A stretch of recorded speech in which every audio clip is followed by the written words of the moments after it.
The House will come to order. Members will be at their seats. The clerk has opened the roll and you may record your presence. Please rise and give your attention to the House chaplain and remain standing for the Pledge of Allegiance led by Representative Poskin. Let us pray. Creator God, we thank you for this new week, for this new day. We ask that you guide us in your way. Spring has sprung and the madness of March has begun. As for basketball madness, done in are most of our brackets, which may be causing quite the racket. As for our legislative transactions, may we not fear the reactions. Help each one to lean upon you for the solutions we pursue. We need your wisdom and guidance to know when to speak and when to be silent. Help us not to be like sheep and go astray, but to listen to your advice and go your way. This I pray in your name. Amen.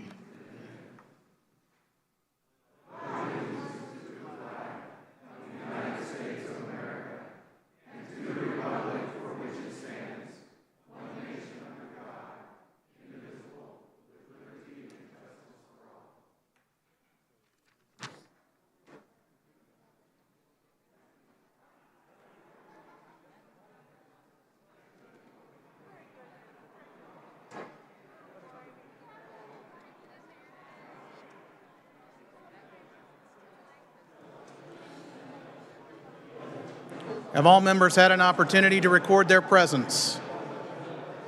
The clerk will close the roll and take the attendance.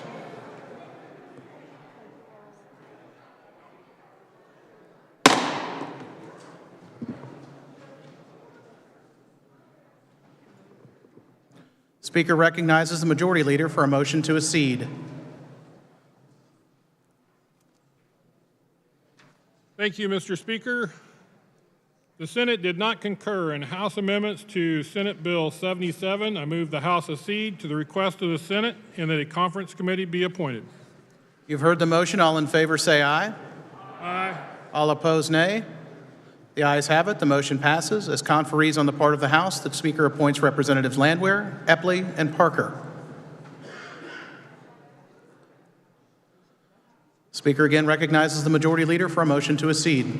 Thank you, Mr. Speaker. The Senate did not concur in the House amendments to Senate Bill 170. I move the House accede to the request of the Senate and that a conference committee be appointed. You have heard the motion. All in favor say aye. Aye. All opposed, nay.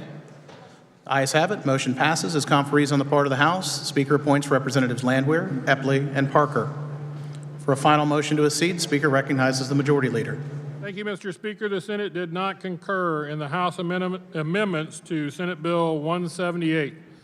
I move the House accede to the request of the Senate and that a conference committee be appointed. You've heard the motion. All in favor say aye. Aye. All opposed, nay. The ayes have it. The motion passes. As conferees on the part of the House, the Speaker appoints Representatives Kelly, Hoheisel, and Shue. Senate Bill 64 appears on the consent calendar for the first day. Is there objection?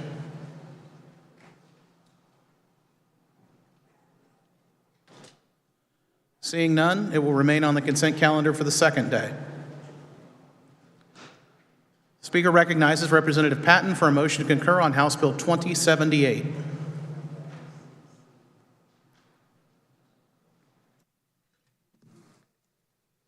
Thank you, Mr. Speaker. Good morning, body. This is our statutory speedy trial bill that we voted on back in late February out of this chamber. We passed it 107 to 17. The Senate made a couple changes to it. When it left here, we were suspending the statutory speedy trial date until May 1st of 2024. They moved that up a year to May 1st, 2023. And then they put in some reporting requirements for the judicial branch to report back to our branch how they were making progress with getting caught back up. Seems to be important for us to know how the court system's doing on that backlog, so I appreciate them adding in those requirements. I did visit with both the Kansas County and District Attorneys Association and the Kansas Association of Criminal Defense Attorneys, the two groups that I asked to come together to come up with a compromise, and they both are okay with the changes the Senate made. Because of that, I'm okay with it. So I move that the House concur in Senate amendments to House Bill 2078 and would stand for questions. Is there discussion? Speaker recognizes Representative Carmichael. Thank you, Mr. Chairman. The Chair of House Judiciary has done an excellent job of explaining the changes made by the Senate. There is a rumor going around that some senators said that we didn't know what we were voting on when we passed this bill out. I want to assure you we knew what we were voting on. Notwithstanding that, I have to admit they probably made the bill a little bit better. So unless you are opposed to the concept of extending statutory speedy trial, I would urge you to join me in voting aye on whatever we're doing, HB 2078. Thank you, Mr. Chair. Is there any further discussion? Seeing none, Representative Patton, you may close. Thank you, Mr. Speaker. I close and move my motion. This constitutes final action on House Bill 2078. The clerk will open the roll and you may record your vote.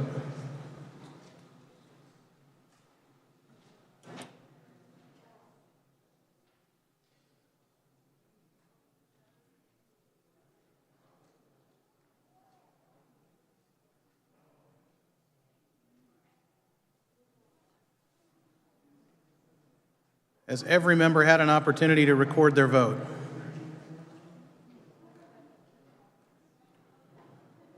The clerk will close the roll. Does any member desire to explain their vote? Does any member desire to change their vote? Representative Wassinger votes aye.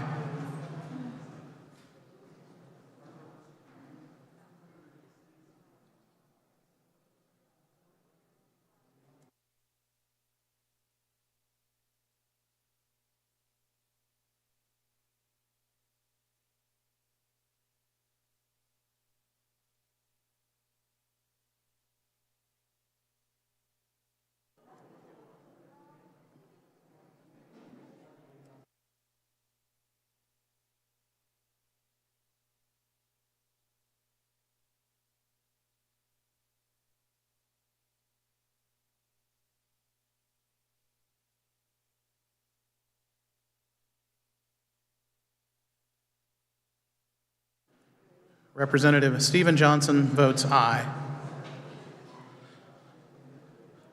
Are there any further explanations or changes of vote? Seeing none, 114 having voted in favor and 7 against the passage of House Bill 2078, the same having received a constitutional majority, the bill is hereby declared passed. The clerk will record the vote. Speaker recognizes the Majority Leader for a motion to resolve into the Committee of the Whole. Thank you, Mr. Speaker. I move the House resolve itself into the Committee of the Whole for the purpose of considering those items under the heading of General Orders. You've heard the motion. All in favor signify by saying aye. All opposed, no. The ayes have it. The motion carries. The Speaker appoints Representative Burris to chair the Committee of the Whole.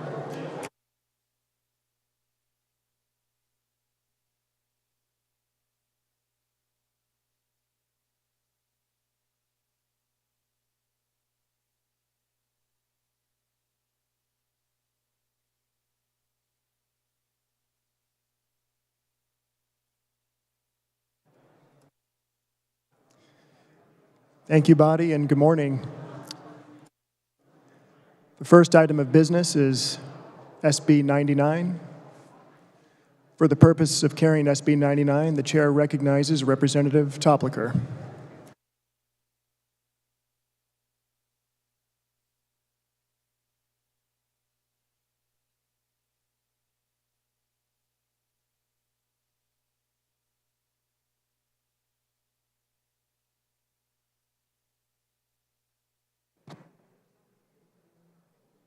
There were committee amendments, and I move the adoption of the committee report. You heard the motion. All in favor signify by saying aye. Opposed, no. Motion passes and the committee report is adopted. You may proceed. Senate Bill 99, substitute for Senate Bill 99 is a bill from the Transportation Committee, and it does a couple of things. One is that it relates to the vehicle dealer licensing and increases the bonding requirement for vehicle dealers. It increases from $30,000 to $50,000 the required bond for vehicle dealers. What the committee did is they inserted the provisions of Senate Bill 33 into this bill. And if you remember Senate Bill 33, what it did was, first of all, that passed, and it was actually signed by the governor. That dealt with the ability to do auto shows in Kansas, and allowed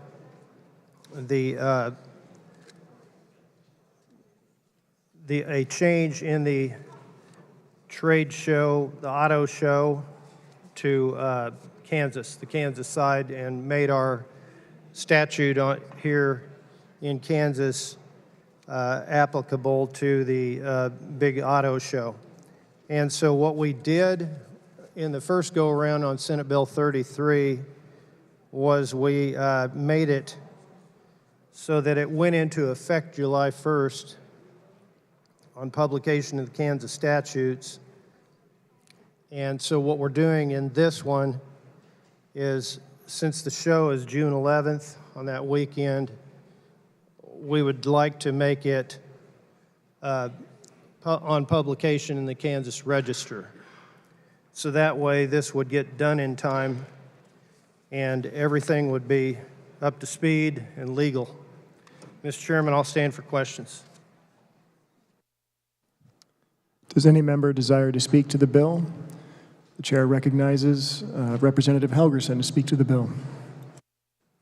Again, as the representative said, there was no controversy, and we passed part of this bill already. I see no reason to oppose the bill.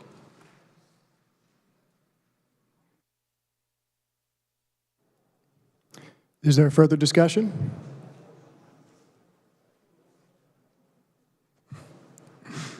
If there is no further discussion, Representative Topliker, you may close. Mr. Chairman, I move that when the committee rises and reports, that it report House substitute for Senate Bill 99 favorable for passage. You have heard the motion by Representative Topliker to report SB 99 favorably. All those in favor signify by saying aye. Opposed, nay. The ayes appear to have it. The ayes do have it. Motion passes.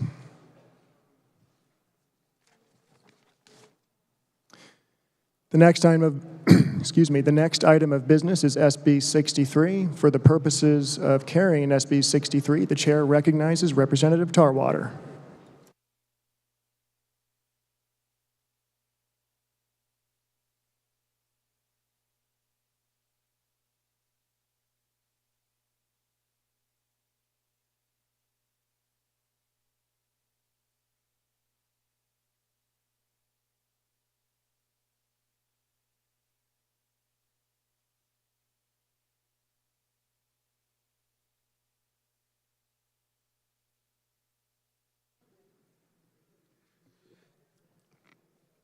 Thank you, Mr. Chair.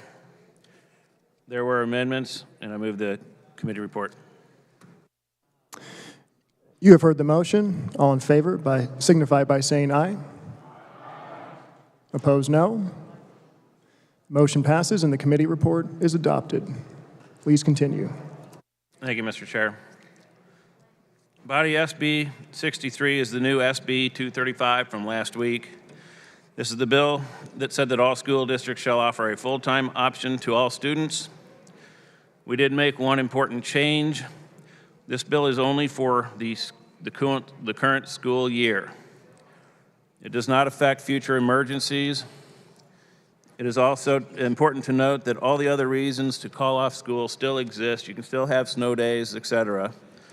The only thing this bill addresses is the normal school day. The districts must allow a full-time in-person option. It's a simple bill.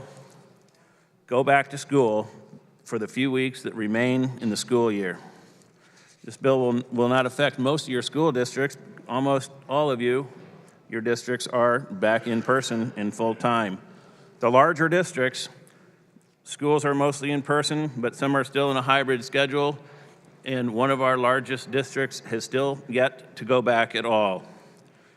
There is no scientific data that supports this.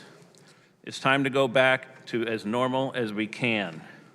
Here's the science that we know today.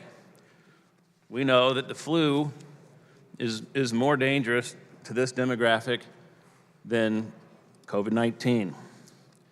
Children in this age group are not likely to contract it.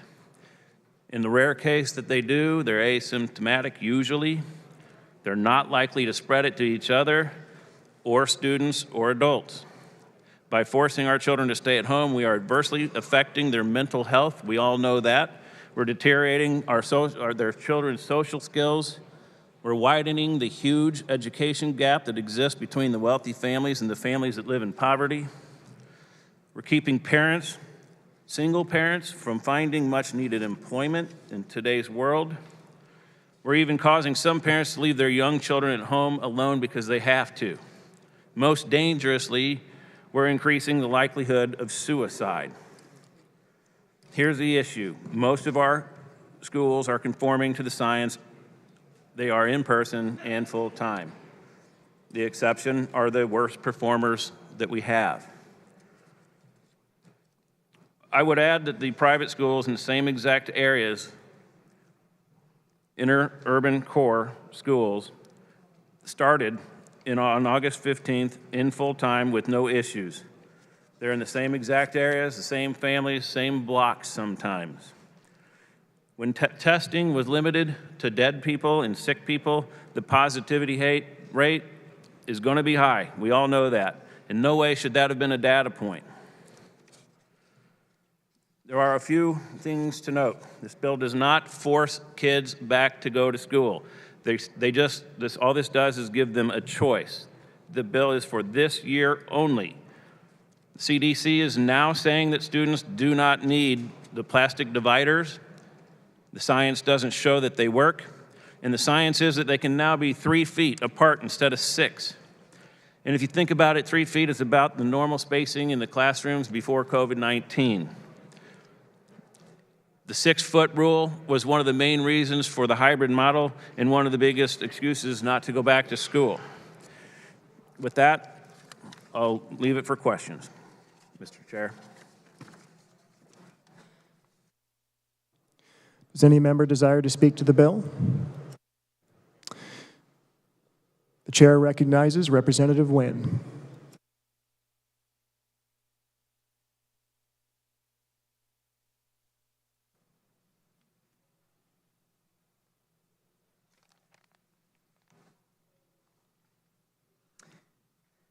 Good morning. Today, for me, except for a couple little tweaks, this is a combination of deja vu and the 1993 movie with Phil Murray, Groundhog Day. We've been here before. You've heard the reasons for, and you've heard my reasons against. So the two tweaks that do not change, and we know the peanut of the bill, or the political ramifications, the two tweaks have addressed a couple of them. Some of you will believe, and some of you have been told, and convinced possibly, that they change things. Well, let me reassure you that the peanut is not a change. Now, I'm not sure some of the comments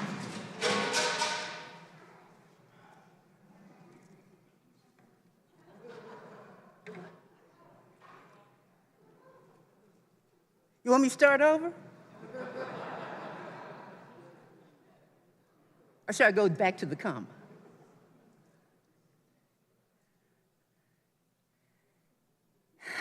This is not funny.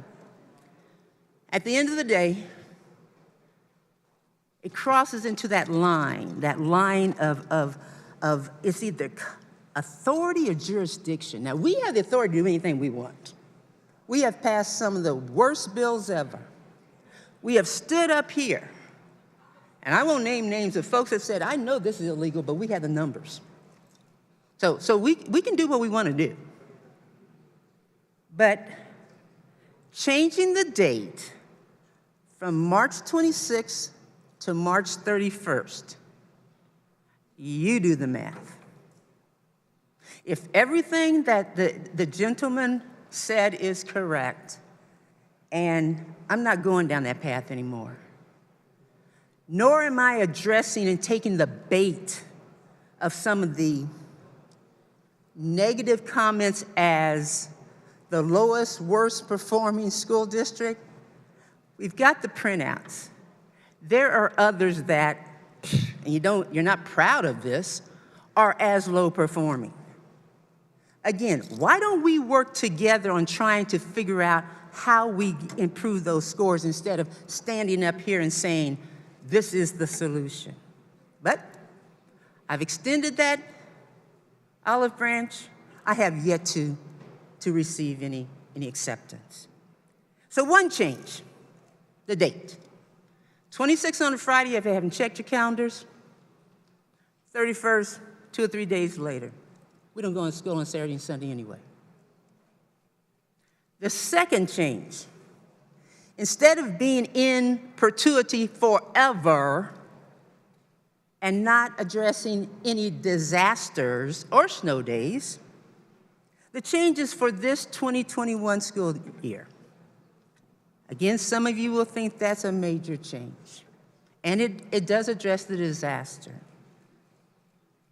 But in my humble opinion, those 2 tweaks aren't enough because, and I'm not going to violate Section 122 about impugning the motives of members during the debate, although in the last debate, one of the persons said, I don't know about her motives, and I'm thinking, well, what are you talking about?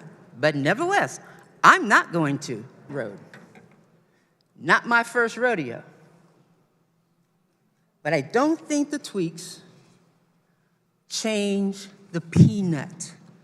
I don't think the tweaks change the fact that you're going over in that jurisdiction of local school boards.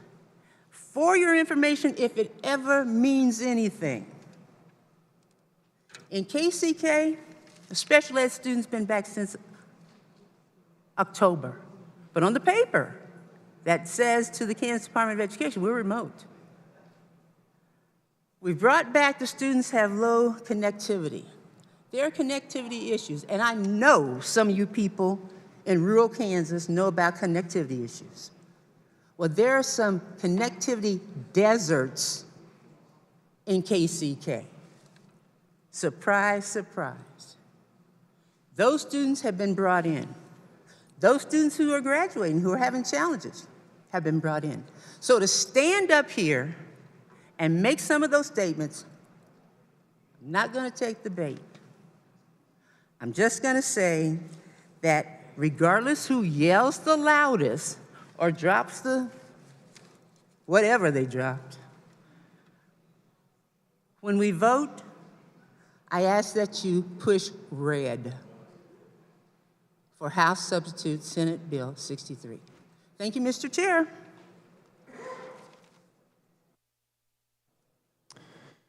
For further discussion, the chair recognizes Representative C. Smith.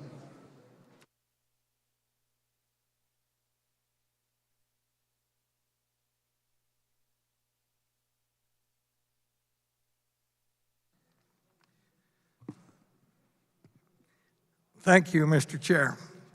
You know, if nothing else, just being up here in committee tells me that virtual is not as good as in person. Just being up here. And it doesn't say a whole lot for a teacher if you don't need to meet those people in person. I have a daughter in Johnson County, and her junior high son has been going to school hybrid, which means every other day, which is fine. but starting tomorrow, they're going to be full-time. So, and she said 10 weeks. 10 weeks, no breaks. And 10 weeks is 10 weeks. That's a good deal. And she's a counselor, so she's also, the kids don't have to come, so they can do virtual still, which is going to put a lot of burden on the teachers. I understand that. But teachers always carry a big burden anyway. So with that, I hope we send them back to school. They need to be in school. Thank you. Thank you, Mr. Chair.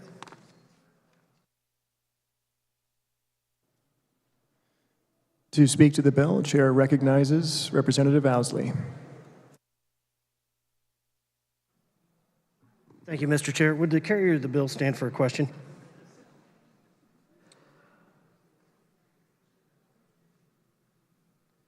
So you said this bill doesn't force children back in school, but it merely mandates that the school districts give them the option to attend in person instead of virtual.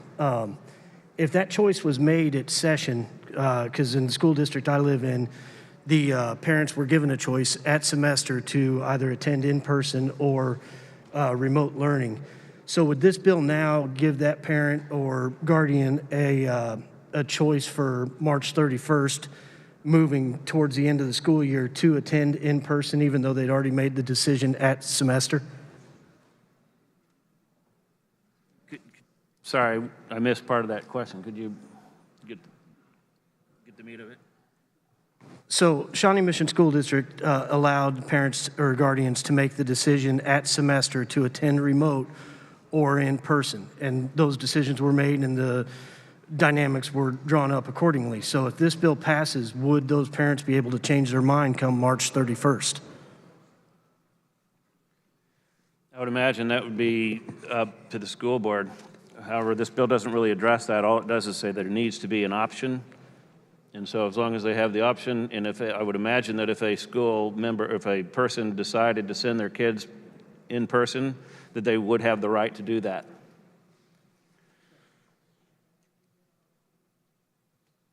So thank you for that answer, because I think that this could really be disastrous as far as teacher shortages, because currently the Shawnee Mission School District has remote learning and they have their educators, teaching online with students at home or remotely, and there's a shortage of teachers out there right now. So I think that giving everybody the option to attend back could make for an administrative nightmare for the school district. So I say we stay in our lane. And then, Body, I wanted to bring to your attention the suicide rate was brought up during the presentation of this bill. And if you Google Shawnee Mission Post Johnson County suicide rate, you'll find a headline February 2nd, 2021 that states that Johnson County's youth suicide rate fell 33% during the pandemic. So I just wanted to bring that to the body's attention. I'll be voting no on this bill. I urge you to do the same. Thank you, Mr. Chair.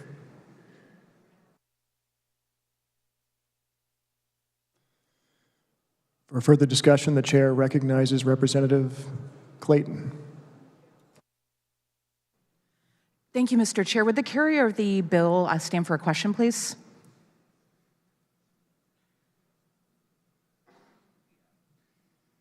All right, so one of my concerns is that my son is in elementary school, and every once in a while, there will be a norovirus, like a flu outbreak, like stomach flu, ew, right? And so it's in state law, as I understand, that if there is that type of an outbreak, that if there's a certain percentage of kids that get sick in the school, that they have to close the school down. Now, I understand that the intent of this bill is more in regards to COVID, which, yeah, I'll take it. It does not kill kids the way that it kills the people who work in the schools. But when we're looking at things like a norovirus outbreak or any kind of, vomit, diarrhea, things that we would prefer to avoid if we can, would this prevent schools from closing down to, kind of mitigate that spread and do that kind of cleanup? Because I just really don't like cleaning that kind of stuff up, and I bet most of my constituents don't either. So I need that clarification. Thank you. It would not affect that. It's like school days. Okay, so All right, so definitely we're good there. And then I have one more question. If this, I think we're kind of hearing a lot of discussion that this new bill doesn't really make that big of a change and it's not that big of a deal. So if it doesn't make that big of a change, because my kids are full-time in person, and trust me, I'm pleased with that, and I'm happy with that, because I think that our reopening that happened is what I would call a smart reopening, because the last thing that parents need is a hasty reopening where we can't plan our childcare, where we can't plan our schedule, and if we have another outbreak and we have to close down again, then that makes it difficult for us. So I guess the thing that I would like you all to consider is that if we keep hearing this bill doesn't do that much and it's not that big of a deal, then why are we doing it aside from some potentially nefarious political reason? I have concerns about what, Daddy across the rotunda is going to do to this when it goes over to the Senate. And, I tend to, be very suspicious of what happens in the lesser chamber. So I would like you all to keep that in mind, that this might look like it does now, but we don't know what it's going to look like when or if it even comes back to us for a vote. Thank you, Mr. Chair. For further discussion, the chair recognizes Representative Ballard.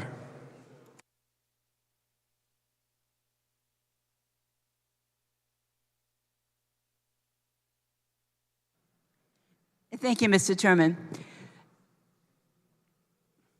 I just want to remind you of this conversation we had last week, that there are 10 elected State Board of Education members, and they represent 4 senatorial districts each, which means they represent more people than we actually represent.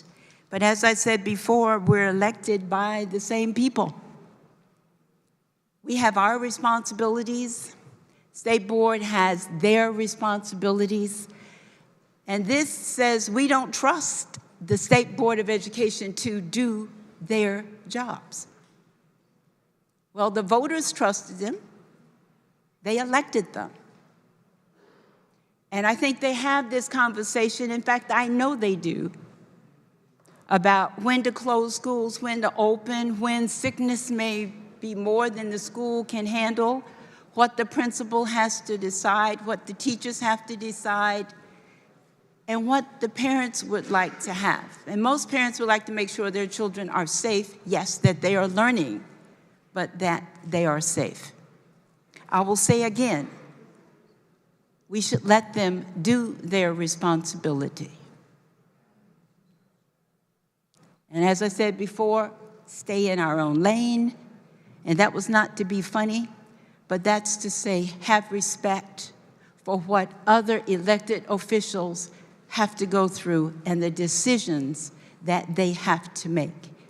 We want people to respect what we do, and often we make mistakes and we correct them. But I would not want someone else to come in and tell us what we should be doing, though people like to do that. Let's have respect for other elected officials in our community. I oppose SB 63. Thank you, Mr. Chairman.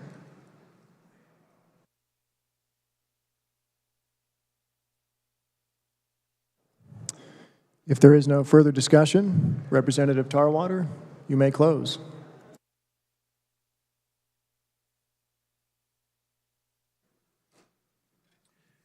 Thank you, Mr. Speaker.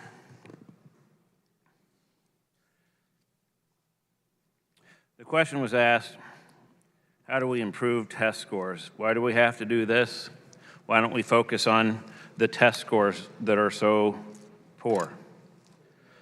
I would venture to say that the very first step would be get the children back in the classroom. They are not.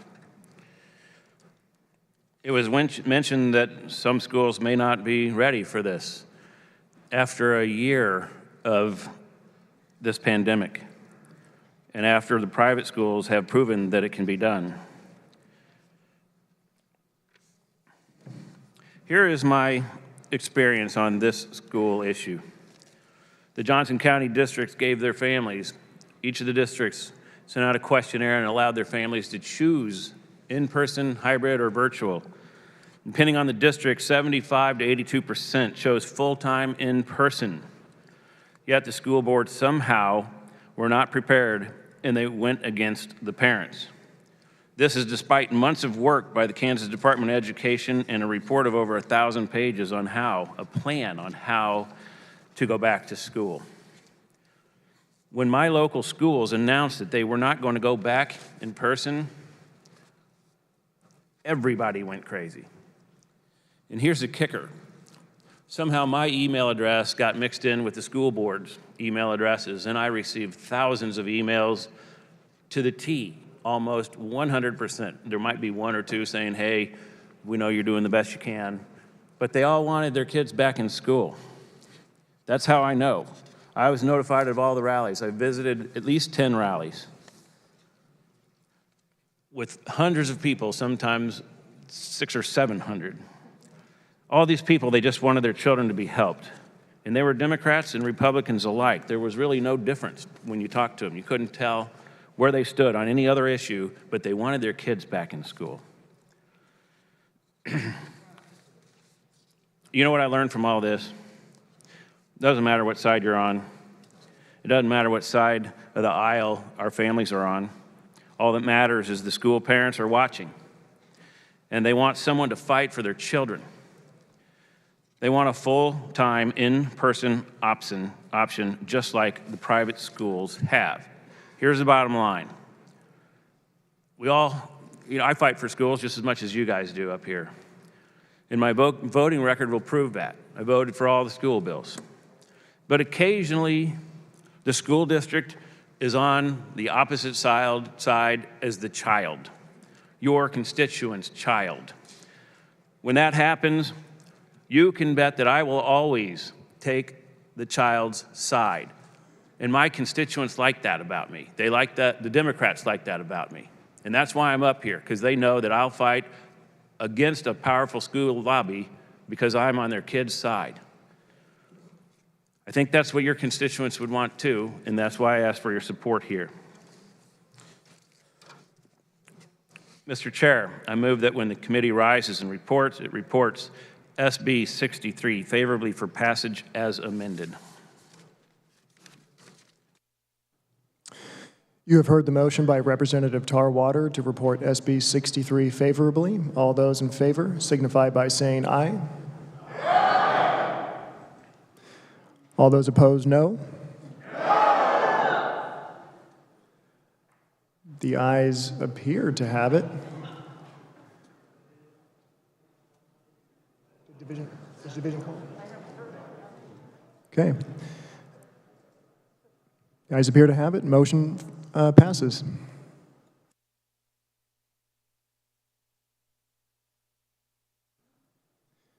The next item of business is SB 26. For the purpose of carrying SB 26, the chair recognizes Representative Neely.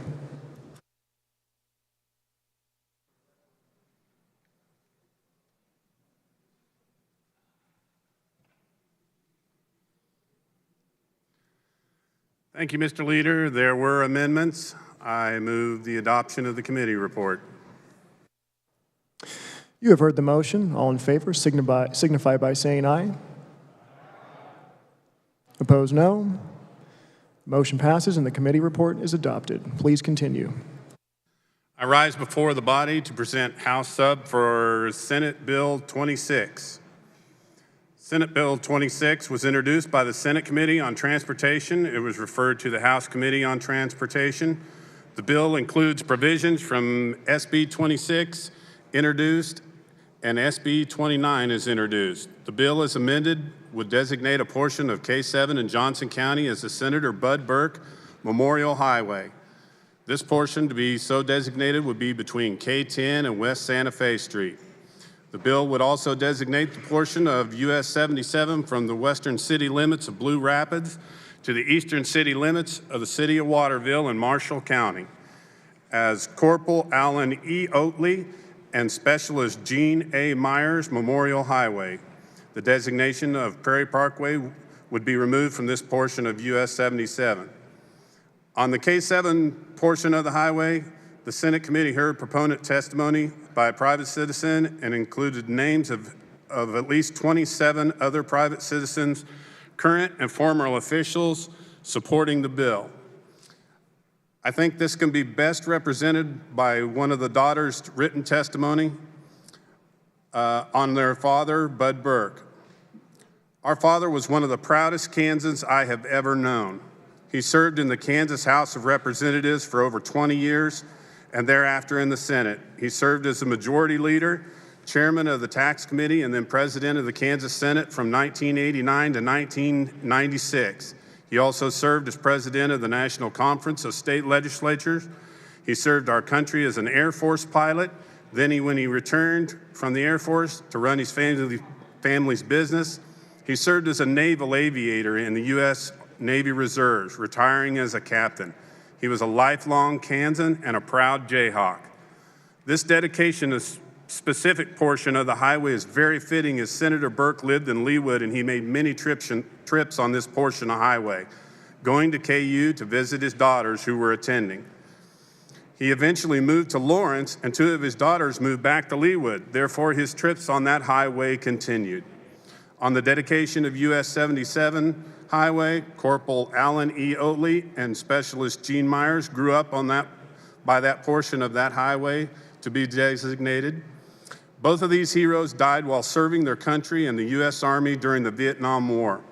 Corporal Oatley graduated from Valley Heights High School in 1969 and died in 1970 in Cambodia.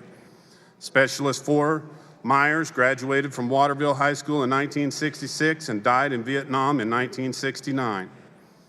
Proponents were given by multiple state and federal officials of the American Legion, Post 332, and the mayor of Blue Rapids. The fiscal note on this is approximately $2,760 for KDOT, and $4,140 in donations would be donated for getting the signs put up. Mr. Leader, I will stand for any questions. Does any member desire to speak to the bill? Chair, for the purpose of speaking to the bill, the chair recognizes Representative Mosier.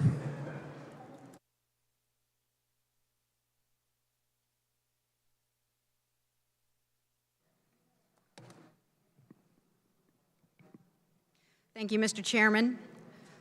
Honoring the memory of U.S. Army Vietnam veterans Corporal Alan E. Oatney and Specialist 4th Class Gene Allen Myers in the naming of a rural segment of U.S. Highway 77 in District 106, which I have the privilege to represent in this body, is a small gesture compared to the price paid by their lives in service to our national freedom. Please join me in voting yes on this concise and important piece of legislation. Thank you, Mr. Chairman.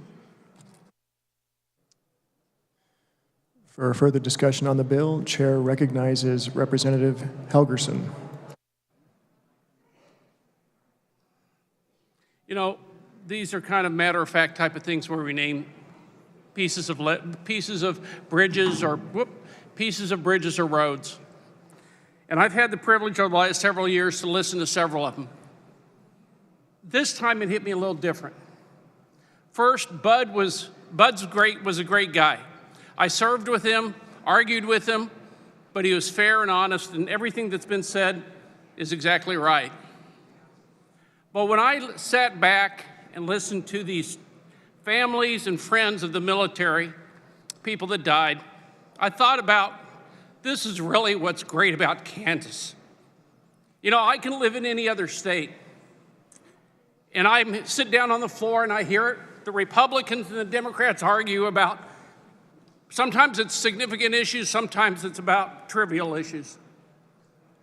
But I know that when I go out in the streets, that Kansans are really good people that sacrifice in order to help their neighbors in this country. And that's one thing I've learned in the last few years of serving on transportation that I didn't expect, was to learn the breadth of feelings that we have and honor for our country and for those people that served and died. and for the general feelings of good hope and love that we all share as Kansans. We lose that at times in this body. We lose that at times when we walk in the streets. But I remind you all that what makes Kansas great is what these two individuals, or these three individuals, serve for, and what we're here serving also. I urge you to support the bill for the great service that all three provide.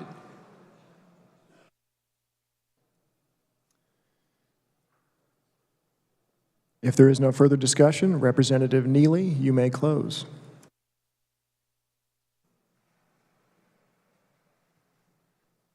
Thank you, Mr. Leader. The heroes' names that will be placed on these signs recognizing the dedications will be seen and remind people of the dedication these three men gave to their country and to the state of Kansas. Mr. Leader, I move that when the body rises to report, they report sub for Senate Bill 26 as amended, favorable for passage. You have heard the motion by Representative Neely to report SB 26 favorably. All those in favor signify by saying aye. Aye. Opposed, no. The ayes appear to have it. The ayes do have it. Motion passes. Next item of business is HB 2401. For the purpose of carrying HB 2401, the chair recognizes Representative Jennings.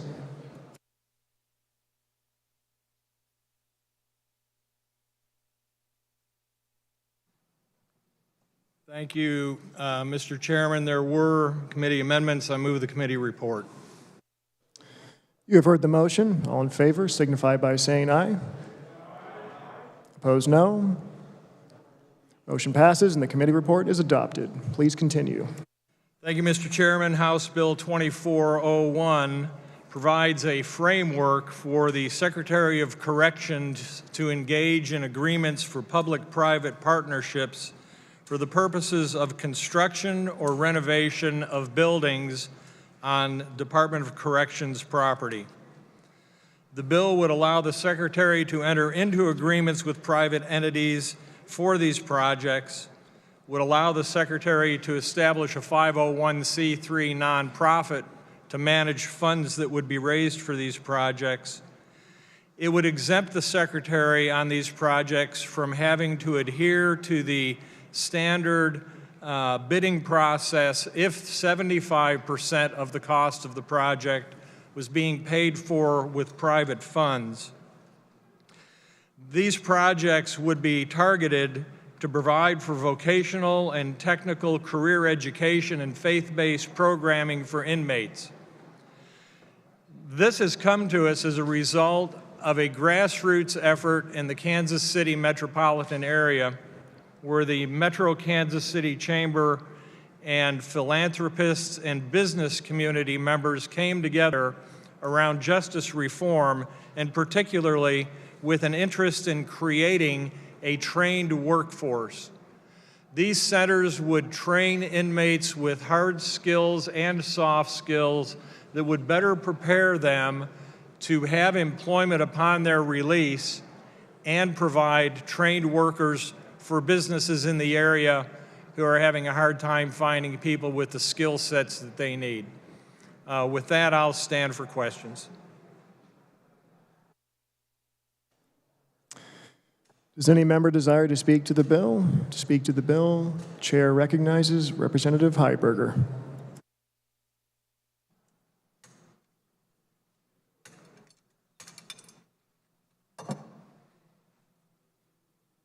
Thank you, Mr. Chair. As always, the chairman has done a fine job of summarizing this legislation. I'll just say a few words. When I first saw this, I had a few mild concerns, but they've been allayed. The bill does have a provision saying nothing in this bill can be construed as allowing the construction of private prisons. And any project under this bill would have to be reviewed both by the Department of Administration and by the State Building Committee. So there's they're not just having free reign to do whatever they want. So I think this is a good bill. I would encourage you to support it.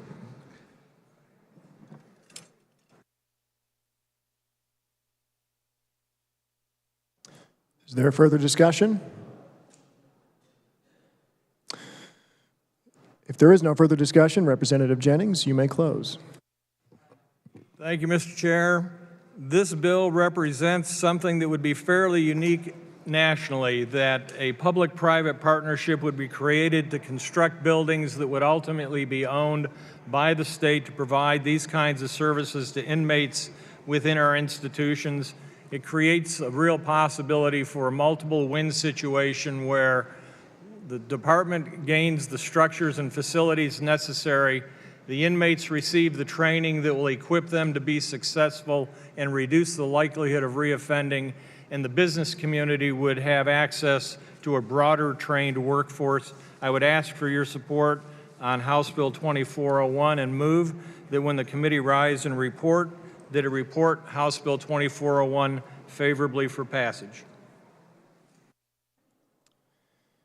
You have heard the motion by Representative Jennings to report HB 2401 favorably. All those in favor signify by saying aye. Aye. Opposed, nay.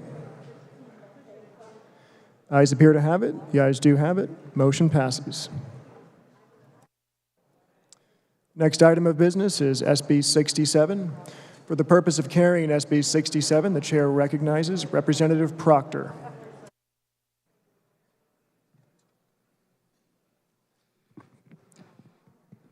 Thank you, Mr. Chair. There were committee amendments. I move the adoption of the committee report. You have heard the motion. All in favor signify by saying aye. Opposed, no. Motion passes and the committee report is adopted. Please continue. Chair, I rise before the body to present Senate Bill 67, which would amend the definitions of all-terrain vehicles, ATVs, and recreational off-highway vehicles, ROVs, in the definition of ATVs in statute regarding vehicle registration in the Uniform Act regulating traffic on highways. The bill would increase the maximum width of an ATV from 50 inches to 55 inches. The bill would increase the maximum width of an ROV from 64 inches to 75 inches. It would also increase the maximum weight of an ROV from 2,000 pounds to 3,500 pounds. For both ATVs and ROVs, the bill specifies the measurements be taken from the outside of one tire to the outside of the other tire, the industry standard. The definition for both types of vehicles would continue to specify 3 wheels or more. Proponent testimony was provided by Polaris, an ATV dealer, the Kansas Farm Bureau, and neutral testimony was provided by the League of Kansas Municipalities. There were no opponents. These vehicles are not for road use and are clearly marked with warnings against such use. They're designed for rough and broken terrain, and because they're not for use on roads, Kansas law already permits the use of these vehicles without registration. As technology improves, ATVs and ROVs are getting bigger and heavier. Agricultural users especially like the new generation of vehicles with canopies to protect from wind and rollovers, and currently most of these ATVs are overweight by the statute. Now with that, Mr. Chair, I'll stand for questions. Does any member desire to speak to the bill? To speak to the bill, Chair recognizes Representative Helgerson. As the Speaker mentioned, this bill will make these vehicles wider and heavier. And really, there isn't too much wrong with this bill except that the legislature previously made a decision. We made a decision that this type of vehicle can be used on the highways, not only across a highway, but down into town, and have used it for trips. And in fact, we heard that there are small towns that have allowed these type of vehicles to be driven on the roads. I was opposed to that, fought it fairly vehemently, and so I decided to track it for a year. And over that next year time, we had 12 deaths that occurred on highways in Kansas on these vehicles. They are not designed to be used on highways, but we have provided an exemption for quite often minors to use when they're heading into town or across to take care of the fields. I totally understand the need for these heavier vehicles, wider vehicles to be used in recreational and for running a business. But we have opened the door for children and adults to use these vehicles, even when the manufacturer says they are not to be used on the highways. We have allowed them to occur and encouraged them. I know I'll probably be the only one voting against this, but sometime we need to go back and look at the legislation and close that loophole, or at least correct it, so that those individuals who get on these vehicles don't run them down the highways and end up dead.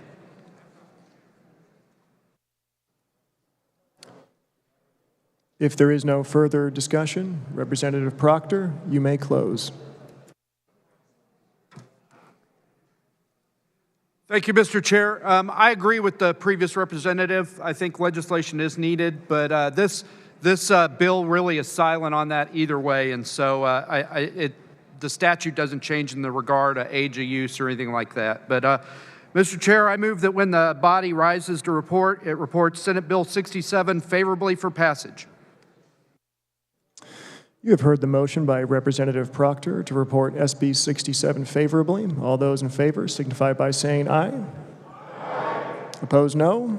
No. The ayes appear to have it. The ayes do have it. Motion passes. Next item of business is SB 118. For the purpose of carrying SB 118, the chair recognizes Representative Collins.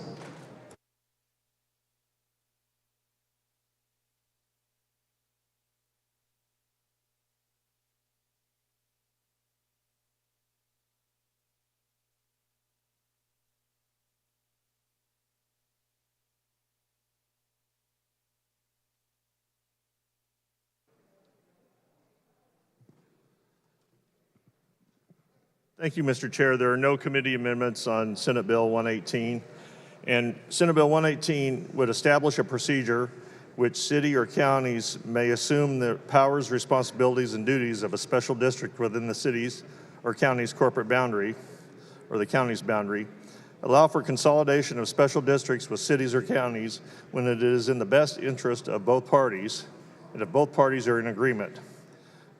They can adopt a joint resolution indicating their desire to merge. This bill will hopefully promote efficiency and layered government. And for the purpose of this bill, a special district includes airport authorities, cemetery districts, drainage districts, fire districts, industrial districts, library districts, port authorities, rural water districts, sewer districts, and rural watershed districts. Like I say, it's a good bill that potentially could reduce layers of government and would be make things a lot more efficient. And it actually, the sister bill in the House was House Bill 2177, which passed out of committee unanimously on March 17th. And proponents were the League of Kansas Municipalities, who gave verbal testimony, and written-only testimony came from Kansas Grain and Feed Association, Kansas Agribusiness Retailers Association, and Renew Kansas Biofuels Association, the Kansas Chamber, and the Kansas Cooperative Council. And there were no opponents, and like I said, it passed in the Senate on their consent calendar by 38-1. And with that, I'll stand for any questions. Does any member desire to speak to the bill? To speak to the bill, Chair recognizes Representative Curtis. Thank you, Mr. Chairman. And the previous representative did a good job of describing the bill. It provides a framework for grassroots consolidation that currently can only occur through legislation. So I urge your support of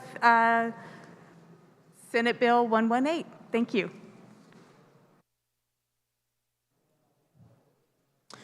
If there is no further discussion, Representative Collins, you may close. I'd like to thank the previous speaker. And Mr. Chair, I move that when the committee rises and reports, it reports Senate Bill 118 favorably for passage. You have heard the motion by Representative Collins to report SB 118 favorably. All those in favor signify by saying aye. Opposed, nay. Ayes appear to have it. The ayes do have it. Motion passes.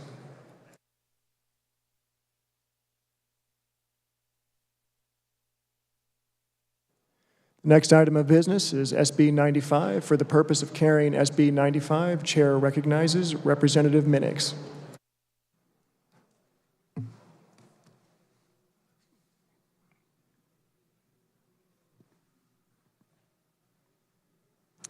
Thank you, Mr. Chairman. There was a committee amendment. I move the committee report. You have heard the motion. All in favor signify by saying aye. Opposed, no. Motion passes and the committee report is adopted. Please continue. The Transportation Committee brings Senate Bill 95 with one small technical amendment. The bill passed the Senate 38-0 on consent calendar.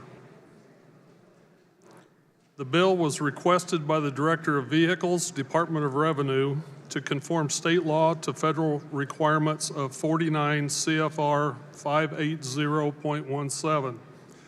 The federal law was amended effective January 1, 2021 to exempt odometer reading disclosure on 2010 and prior year models.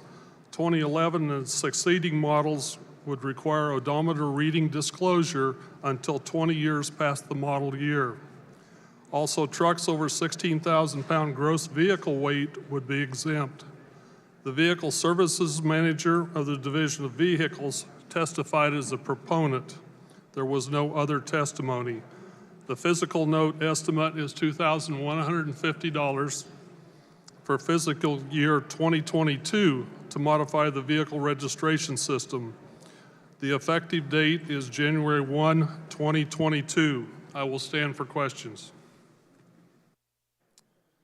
Does any member desire to speak to the bill? To speak to the bill, Chair recognizes Representative Helgerson. The representative did a nice job in explaining it. The only thing was the amendment that I added on that expanded Medicaid in the state of Kansas. Just kidding. Thank you very much. There's no, this was basically a technical bill with no problems.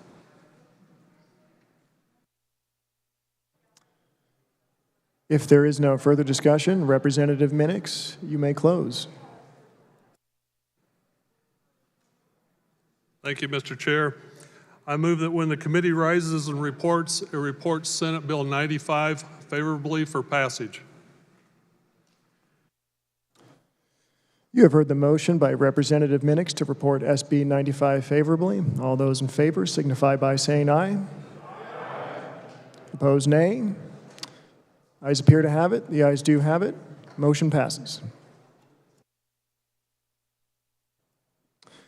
This concludes our general orders. The chair recognizes the majority leader. Thank you, Mr. Chairman. I move we rise and report. You've heard the motion to rise and report. All in favor, say aye. Those opposed, no. Motion passes.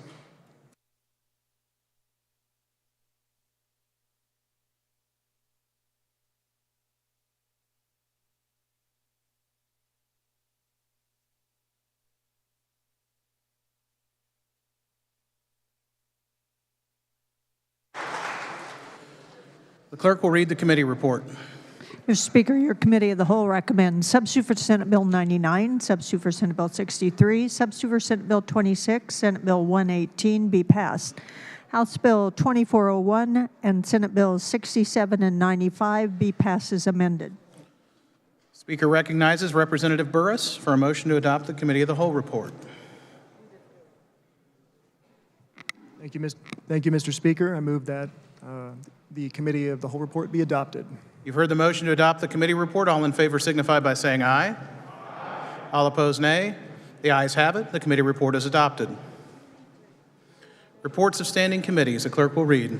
Committee on Taxation recommends House Bill 2272 be passed. Committee on Transportation recommends Senate Bill 36 be amended. The bill be passed as amended.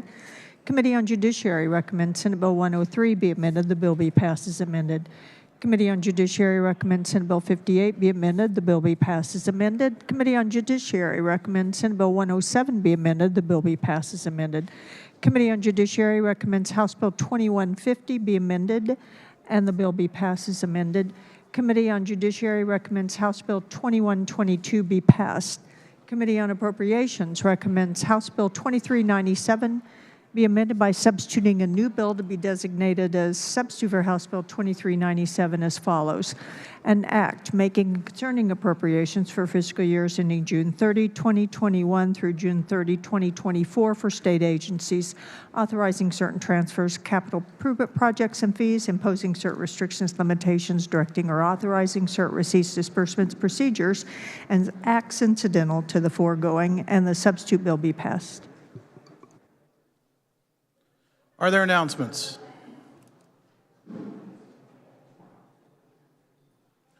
Speaker recognizes Representative Woodard. Thank you, Mr. Speaker. Democrats, we will have agenda tomorrow morning at 8:30 a.m. via Zoom. Be on the lookout for your email tomorrow morning, 8:30 a.m. Thank you, Mr. Speaker. Representative Ballard.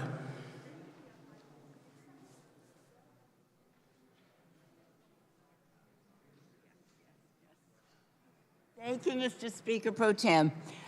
Wow, why am I wearing this hat? I think many of you know. Jayhawks are playing tonight at 8:40. I want you to know I probably was with most of you this weekend rooting hard for Big 12. And some of those were close games, very close. Wichita, I was rooting for you too. So let me ask you, if you can see it in your heart, if you can see it in your mind, and you know, we go for underdogs. And I hear we are by 1 point, but we play better when we're underdogs. So I would simply say 8:40 tonight, get you a cold one, whatever that is. Have a good time tonight. And if you can do it, root for the Hawks. Thank you so much.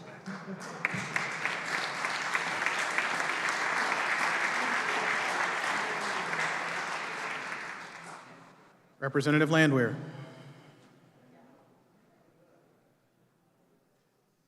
Representative that was just at the mic. It's a little tough, but I just may do that rooting for KU because it's tough to go up against the sister. She's hard. Health and Human Services, we do not have meetings scheduled this week except for tomorrow, and it's just a discussion with Secretary Norman, kind of get an update on the vaccines, but just keep your ears open in case something was to come up. But otherwise, we are done for this year. Representative Blake Carpenter.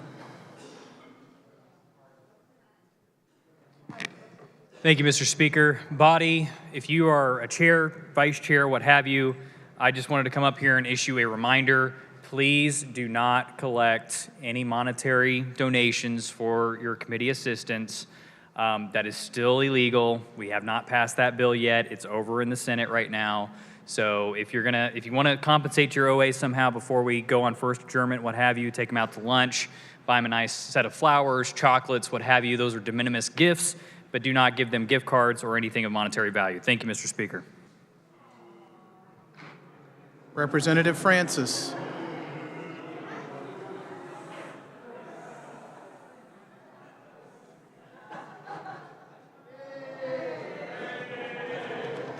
All right.